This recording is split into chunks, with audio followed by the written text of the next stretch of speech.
जय हिंद दोस्तों। एक बार फिर से आप सभी का स्वागत है रतन जीएस क्लासेज में। दोस्तों, हम लोग एडुटेरिया का प्रैक्टिस सेट देख रहे हैं जो बिहार दरोगा और ऑल स्टेट पीसीएस को ध्यान में रखकर बनाया गया है। दोस्तों, ये सारे जो क्वेश्चंस हैं बहुत ज़्यादा इंपॉर्टेंट हैं। आप लोग सेट्स को देखते होंगे तो आप लोग को समझ में ज़रूर आता होगा। आइए हम लोग देखते हैं आज सेट संख्या 6 को, और हम लोग इसके पहले 1 से 5 तक जो सेट है पूरा कर चुके हैं। आज सेट संख्या 6 को देखने वाले हैं। आइए आज शुरुआत करते हैं क्वेश्चन नंबर 1 से। क्वेश्चन नंबर 1 में है, तुगलकनामा की रचना किसने की है? तुगलकनामा की रचना किसने की है? तो एक का हमारा ऑप्शन डी हो जाएगा, अमीर खुसरो के द्वारा तुगलकनामा की रचना किया गया था। देखिए इसके बारे में की पॉइंट है। तुगलकनामा की रचना अमीर खुसरो ने की थी। इसमें तुगलक वंश से संबंधित घटनाओं का वर्णन किया गया है। क्वेश्चन नंबर 2 है, दिल्ली सल्तनत के किस शासक को गुलाम का गुलाम कहा जाता है? दिल्ली सल्तनत में कौन ऐसा शासक था जिसको गुलामों का गुलाम कहा जाता है? तो 2 का हमारा ऑप्शन बी हो जाएगा, इल्तुतमिश को। आइए देखते हैं, इसमें कह रहा है इल्तुतमिश को गुलाम का गुलाम कहा जाता है। इसे दिल्ली सल्तनत का वास्तविक संस्थापक भी माना जाता है। क्वेश्चन नंबर 3 है, दार उल सफ़ा की स्थापना किसने की थी? तो 3 का हमारा सही आंसर हो जाएगा ऑप्शन ए, फिरोज शाह तुगलक के द्वारा दार उल सफ़ा की स्थापना की गई थी, जो एक खैराती अस्पताल था। आइए इसके बारे में की पॉइंट देखते हैं। दार उल सफ़ा की स्थापना फिरोज शाह तुगलक ने की थी। यह राजकीय अस्पताल था। क्वेश्चन नंबर 4 है, फारसी यात्री अब्दुल रज्जाक ने किसके शासनकाल में विजयनगर की यात्रा की थी? तो 4 का हमारा ऑप्शन सी हो जाएगा, 4 का हमारा ऑप्शन बी हो जाएगा, देवराय द्वितीय के समय में अब्दुल रज्जाक जो है विजयनगर की यात्रा की थी। इसमें देखिए कह रहा है, देवराय द्वितीय के शासनकाल में फारसी यात्री अब्दुल रज्जाक ने विजयनगर की यात्रा की थी। वह खुरासान के सुल्तान मिर्जा सहरूख का दूत था। क्वेश्चन नंबर 5 है, शिवाजी ने किस वर्ष छत्रपति की उपाधि धारण की है? तो 5 का हमारा ऑप्शन सी हो जाएगा, सन 1674 में। आइए देखते हैं इसके बारे में जानकारी है। शिवाजी ने 1674 में अपना राज्याभिषेक रायगढ़ के किले में करवाए थे।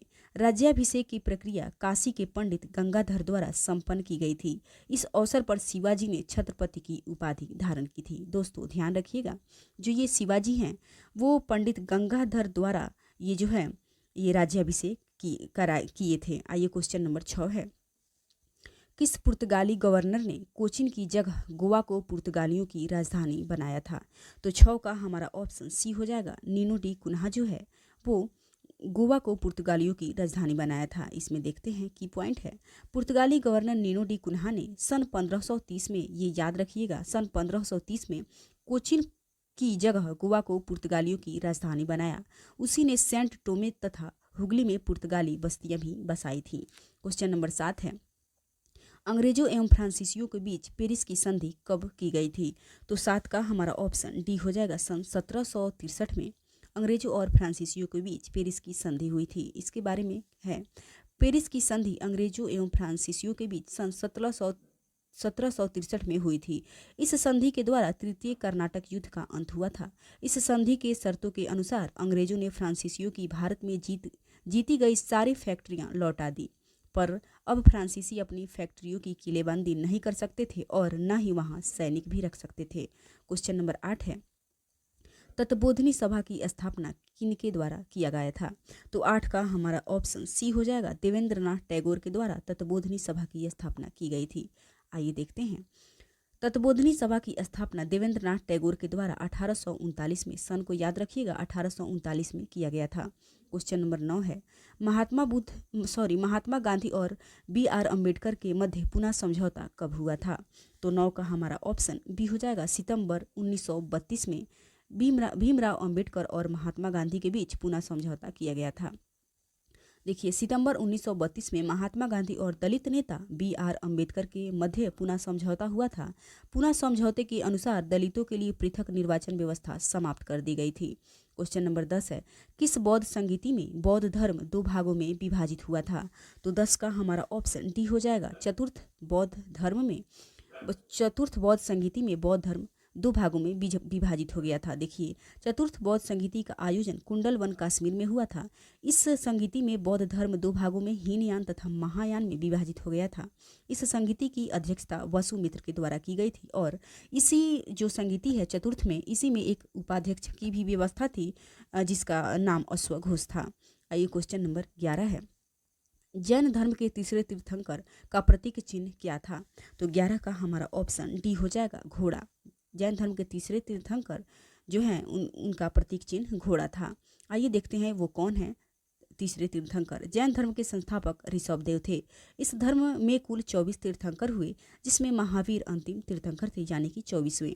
जैन धर्म के तीसरे तीर्थंकर संभवनाथ थे, जिनका प्रतीक चिन्ह घोड़ा था। क्वेश्चन नंबर 12 है, निम्नलिखित में से कौन सा वेद कन्याओं की जन्म का निंदा करता है? तो 12 का हमारा ऑप्शन डी हो जाएगा, अथर्व वेद में कन्याओं के जन्म की निंदा की गई है। देखिए कह रहा है इसमें, अथर्व वेद कन्याओं के जन्म की निंदा करता है। इस वेद में रोग निवारण, तंत्र मंत्र, जादू टोना इत्यादि का वर्णन मिलता है। इस वेद में सभा तथा समिति को प्रजापति की 2 पुत्रियां कहा गया है। क्वेश्चन नंबर 13 है, सर्वप्रथम भारत पर होने वाले हुण आक्रमण की जानकारी किससे प्राप्त होता है? तो दोस्तों 13 का हमारा सही आंसर हो जाएगा ऑप्शन ए, भीतरी स्तंभ लेख। आइए देखते हैं, कह रहा है भारत पर होने वाले हुण आक्रमण की जानकारी सर्वप्रथम भीतरी स्तंभ लेख से प्राप्त होता है। इस स्तंभ लेख का संबंध स्कंद गुप्त से है। क्वेश्चन नंबर 14 है, वैदिक काल में जीवन भर अविवाहित रहने वाली महिला को क्या कहा जाता था? तो 14 का हमारा ऑप्शन सी हो जाएगा, अमाजू। वैदिक काल में जीवन भर जो महिलाएं अविवाहित रहती थी उन्हें अमाजू के नाम से जानते हैं। आइए देखते हैं इसके बारे में। कह रहा है वैदिक काल में जीवन भर अविवाहित रहने वाली महिला को अमाजू कहा जाता था। वैदिक सभ्यता एक ग्रामीण सभ्यता थी, जबकि सिंधु घाटी सभ्यता एक शहरी सभ्यता थी। आइए क्वेश्चन नंबर 15 है, किस ग्रह का विशिष्ट गुण उसके चुंबकीय क्षेत्र का होना है? तो 15 का हमारा ऑप्शन बी हो जाएगा, बुध ग्रह का जो है विशिष्ट गुण चुंबकीय क्षेत्र का होना है। आइए देखते हैं इसके बारे में। बुध सबसे छोटा ग्रह है जिसका कोई उपग्रह नहीं है। दोस्तों बुध और शुक्र जो है ग्रह, इनके कोई उपग्रह नहीं है। ये सूर्य के सबसे नज़दीकी ग्रह हैं। इसका सबसे विशिष्ट गुण चुंबकीय क्षेत्र का होना ही है। आइए क्वेश्चन नंबर 16 है, भूमध्य सागर का प्रकाश स्तंभ किस ज्वालामुखी को कहा जाता है? तो 16 का हमारा ऑप्शन डी हो जाएगा, स्ट्राम्बोली ज्वालामुखी को भूमध्य सागर का प्रकाश स्तंभ कहते हैं। आइए इसके बारे में है, स्ट्राम्बोली ज्वालामुखी को भूमध्य सागर का प्रकाश स्तंभ कहा जाता है। इस ज्वालामुखी से हमेशा गैस निकलता रहता है, जिससे इसके आसपास का भाग प्रकाशित होता रहता है। इस कारण इस ज्वालामुखी को भूमध्य सागर का प्रकाश स्तंभ कहा जाता है।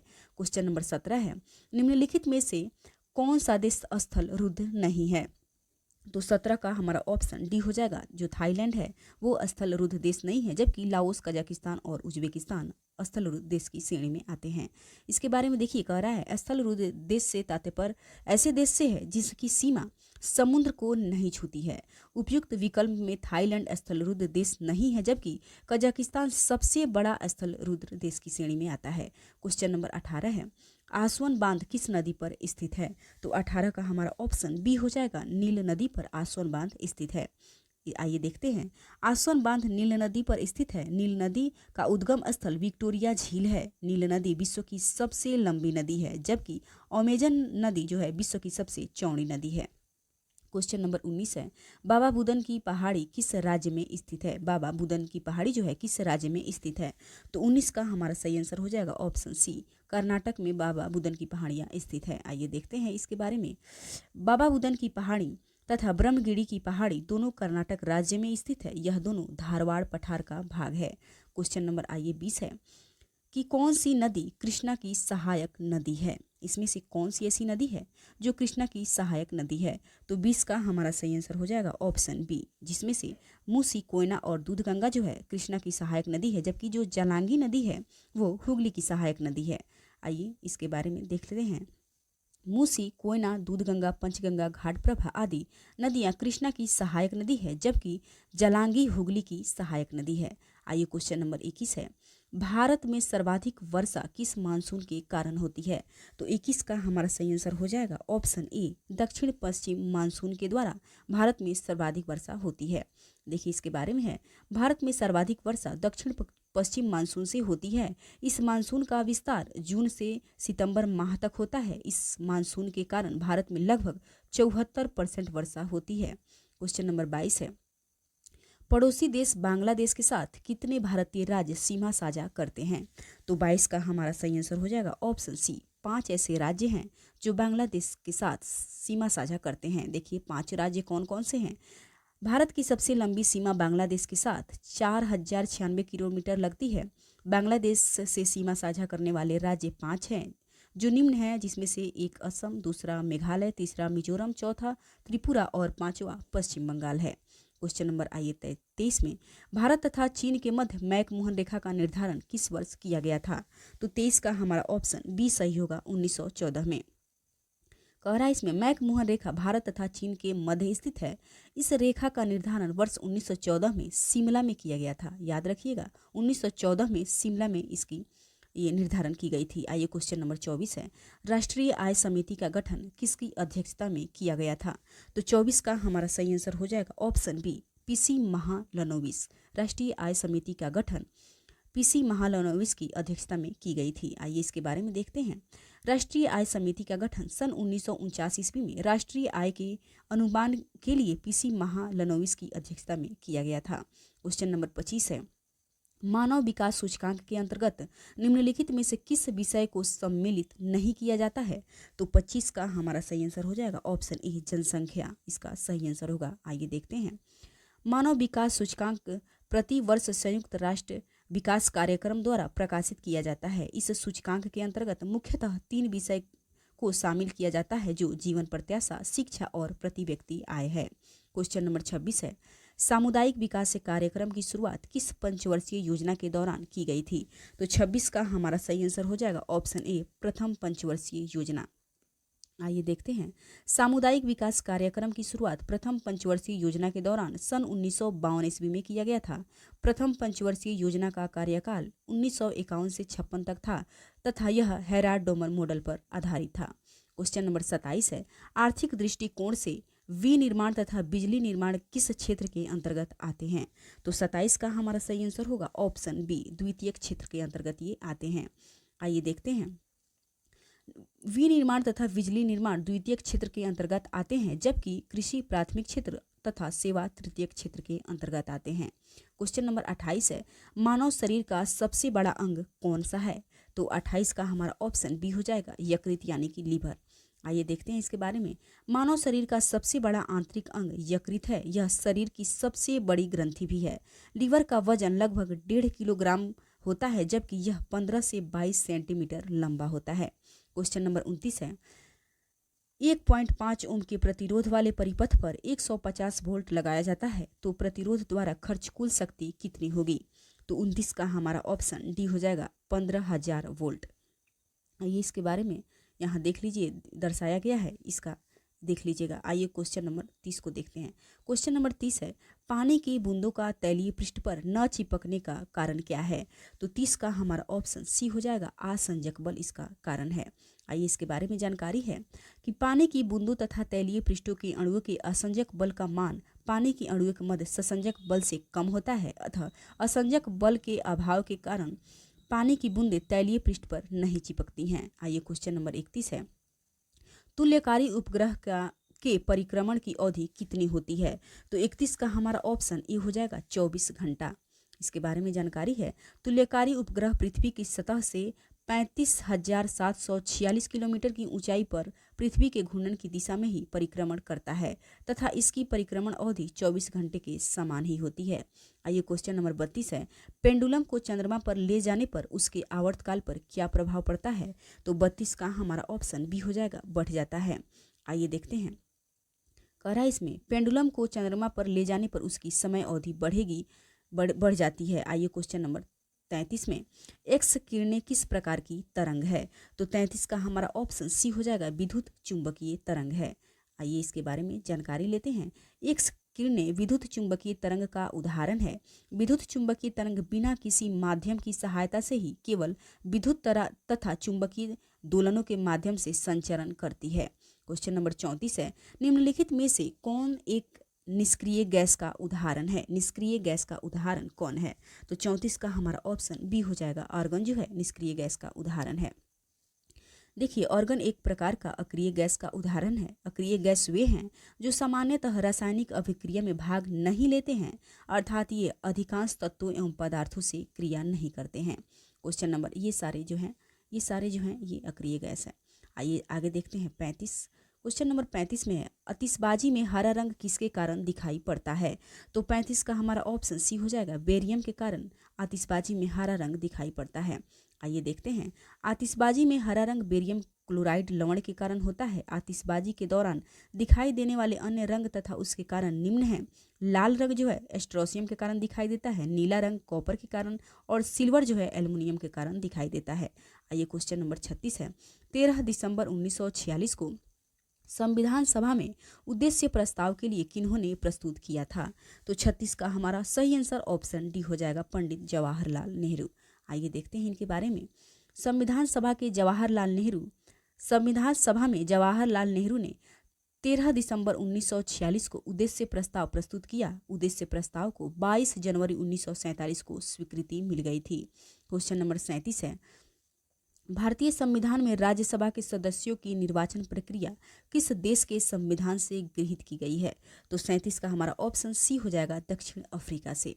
देखिए, की पॉइंट है कि भारतीय संविधान में दक्षिण अफ्रीका से संविधान संशोधन की प्रक्रिया एवं राज्यसभा सदस्यों की निर्वाचन प्रक्रिया गृहीत की गई है। आइए क्वेश्चन नंबर 38 है, प्रोटेम स्पीकर की नियुक्ति कौन करता है? तो 38 का हमारा ऑप्शन सी हो जाएगा, राष्ट्रपति के द्वारा प्रोटेम स्पीकर की नियुक्ति की जाती है। देखिए, कह रहा है इसमें प्रोटेम स्पीकर की नियुक्ति लोकसभा के आम चुनावों के बाद राष्ट्रपति द्वारा की जाती है। यह सामान्यतः लोकसभा का सबसे वरिष्ठ सदस्य होता है। यह लोकसभा के नवनिर्वाचित सदस्यों को शपथ ग्रहण करवाता है एवं लोकसभा अध्यक्ष के चुनाव में सदन की मदद भी करता है। क्वेश्चन नंबर 39 है, निम्न में से कौन सा कोशिकांग जंतु कोशिका में नहीं पाया जाता है? तो 39 का हमारा ऑप्शन सी हो जाएगा, जो रसधानी है वो जंतु कोशिका में नहीं पाया जाता है। आइए देखते हैं, रसधानी सिर्फ पादप कोशिकाओं में पाए जाते हैं। इसमें जल, खनिज, लवण, कार्बोहाइड्रेट उपस्थित रहते हैं। क्वेश्चन नंबर 40 है, कौन सा एंजाइम वसा को वसीय अम्ल तथा ग्लिसरॉल में परिवर्तित कर देता है? तो 40 का हमारा सही आंसर हो जाएगा ऑप्शन डी, उपयुक्त में से कोई नहीं। आइए इसका सही देखते हैं क्या होगा।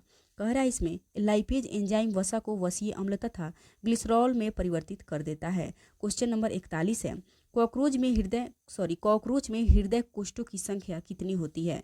तो 41 का हमारा ऑप्शन डी हो जाएगा, 13 इसका सही आंसर होने वाला है। देखिए, कह रहा है कॉकरोच में हृदय कोष्ठों की संख्या 13 होती है, केचुओं में हृदय कोष्ठों की संख्या 8 होती है।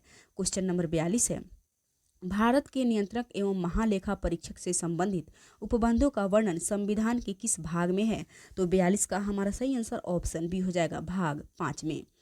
आइए देखते हैं इसके बारे में जानकारी लेते हैं। भारतीय संविधान के भाग 5 में आर्टिकल 148 से 151 तक भारत के नियंत्रक महालेखा परीक्षक से संबंधित उपबंधों का वर्णन किया गया है। दोस्तों, अभी वर्तमान में नियंत्रक एवं महालेखा परीक्षक जो हैं गिरीश चंद्र मुर्मू हैं। आइए क्वेश्चन नंबर 43 को देखते हैं, पंचायत चुनाव में निर्वाचित होने के लिए न्यूनतम आयु कितनी निर्धारित की गई है? तो 43 का हमारा ऑप्शन बी हो जाएगा, 21 वर्ष। इसके बारे में, पंचायत चुनाव में निर्वाचित होने के लिए न्यूनतम आयु सीमा 21 वर्ष निर्धारित की गई है। पंचायतों का कार्यकाल 5 वर्षों का होता है। क्वेश्चन नंबर 44 है, प्रथम राजभाषा आयोग का गठन किस वर्ष किया गया था? तो 44 का हमारा ऑप्शन सी हो जाएगा, सन 1955 में प्रथम राजभाषा आयोग की गठन की गई थी। देखिए, संविधान के अनुच्छेद 343 के अंतर्गत राज्यसभा का वर्णन किया गया है, जिसके अनुसार भाषा हिंदी तथा लिपि देवनागरी होगी। प्रथम राजभाषा आयोग का गठन 1955 में बीजी खरे की अध्यक्षता में किया गया था। आइए क्वेश्चन नंबर 45 में है, समाचार पत्र निम्नलिखित में से किस सूची के अंतर्गत आते हैं? तो 45 का हमारा ऑप्शन सी हो जाएगा, समवर्ती सूची के अंतर्गत समाचार पत्र आते हैं। देखिए, समाचार पत्र शिक्षा, वन आदि समवर्ती सूची के विषय हैं। वर्तमान में समवर्ती सूची में कुल 52 विषय हैं। क्वेश्चन नंबर 46 है, भारतीय वन प्रबंधन संस्थान का मुख्यालय कहाँ स्थित है? तो 46 का हमारा ऑप्शन डी हो जाएगा, भोपाल में भारतीय वन प्रबंधन संस्थान का मुख्यालय स्थित है। देखिए इसमें कह रहा है भारतीय वन प्रबंधन संस्थान का मुख्यालय भोपाल में है स्थित है, जबकि भारतीय वन्य जीव अनुसंधान संस्थान देहरादून में स्थित है।